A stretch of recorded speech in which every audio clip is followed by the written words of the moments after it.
Hello, my dear friends and fellow developers. Welcome back to my channel.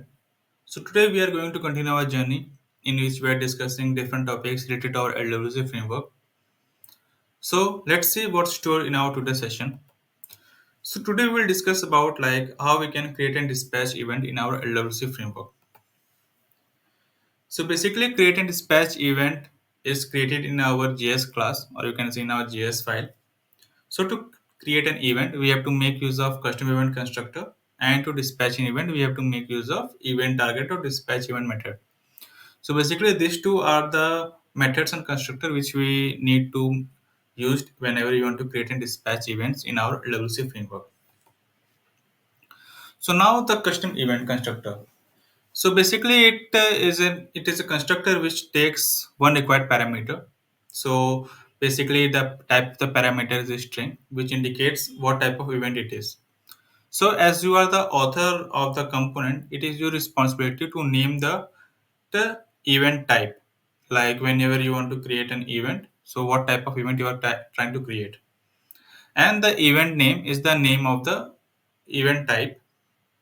So you can say that any string which you will pass as an required parameter, it will be treated as the name of that event.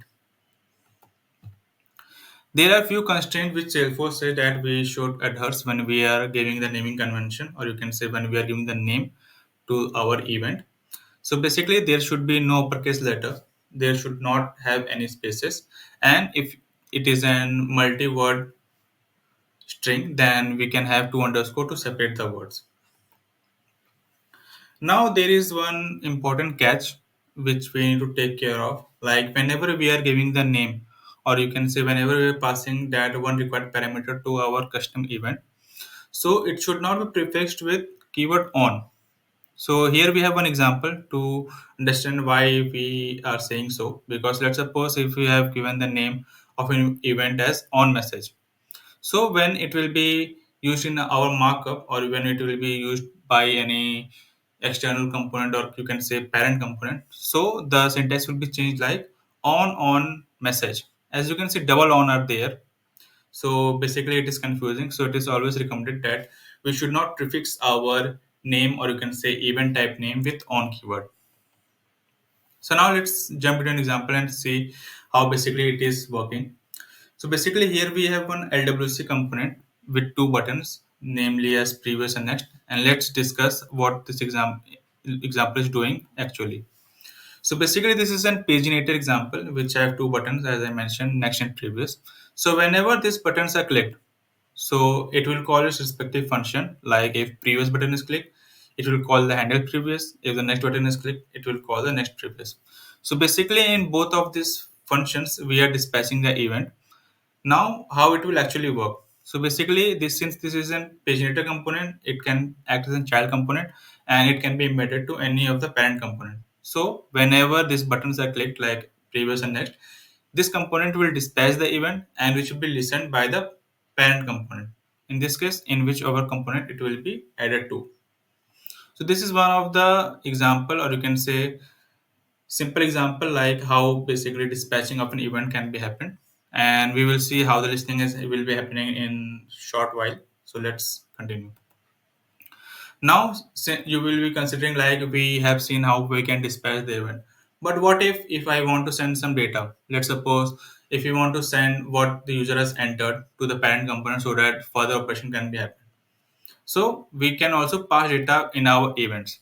So basically we have to make use of event.target property, or you can say event.target reference, to pass the data from child to parent component.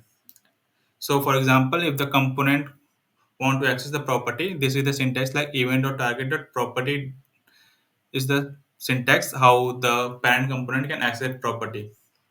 But there are certain cases when we do not need this type of constraint. So basically what it is like, if the components are in the same shadow tree, so in that case we have to make use of event.target property, so that we can pass the reference and do access the information which we want to pass from one component to another. But what if the components are not in the same shadow tree? So in that case, we have to make use of event.detail property. We cannot make use of event or target. The reason being there is no real target or there is no visibility like who is the listener. So this is the key differences which we need to consider. Like whenever the components are in same shadow tree, we have to make use of event or target property. And when the components are not in the same shadow tree, means if they are in different shadow trees and have different shadow boundaries, so in that case, you have to make use of event or detail. Now, since the information is bubbling up, it is a concept in our LWC that information bubbles up. So basically, whenever it crosses its shadow boundary, so we make use of event or target if it is in same shadow boundary as we discussed. But if we are crossing the shadow boundary, so in that case it doesn't know like who is the actual listener. So what it will do, it will retarget so that listener can't see. So basically what it is saying, that whenever the component or whenever the detail is bubbled up from child to parent, it will retarget it to the listener's name, so that the encapsulation which we are trying to achieve in our LWC, like the parent component should not see the internal components of the child. So in that case, this encapsulation is mentioned, maintained over here, and then all this processing can be happen. But whatever the components or data which we want to access by the parent in this case, so it will be like detailed property over here. Now, how can we get an information of an event? So now we created an event, we have dispatched an event with some data, but how we can actually access the data? So basically, there are some ways, or you can say we can make use of event API to get the information about that event.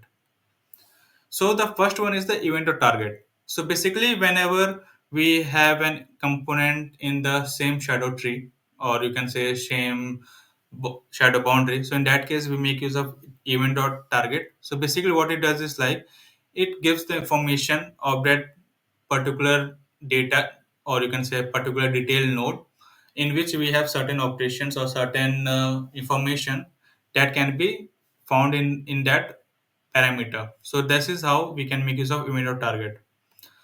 The second one is the event or current target. So basically, it gives us the reference of the element of that event handler which is attached to. So event or target gives us the information, or you can say reference to the object that has dispatched the event, and current target will give the element name to which basically it is attached to. Then we have event.compost path. So basically it is used to return the event path. So basically it will return you the array of objects, like who all are the components in the hierarchy who can invoke and access the certain information. So basically these are the three APIs which is given by our LWC framework to get the information from an event, which is event.target, event.current target, and event.compost path. Now we will see how basically we can fire an event. So this is the generic syntax. Like here in this snippet, what we are doing, we are creating one custom event, and then in that we have detail node with the bubbling true. So basically this is the syntax, like how we can basically fire an event with some information in it. And detail is the node name which we are discussing so far, that whenever the components are not in the same shadow tree, so this is how the event firing, or you can say data firing, will be happening from child to parent component. Thanks for tuning in. I hope you found this video helpful in understanding the concepts related to creating and dispatching an event in our LWC framework. If you did, don't forget to give a thumbs up and subscribe for more Salesforce and LWC tips, tutorials, and insights. Feel free to drop any questions or topics you would like me to cover in the comment below. I love hearing from you. Until next time, keep building, keep learning, and growing. See you in our next video. Thank you.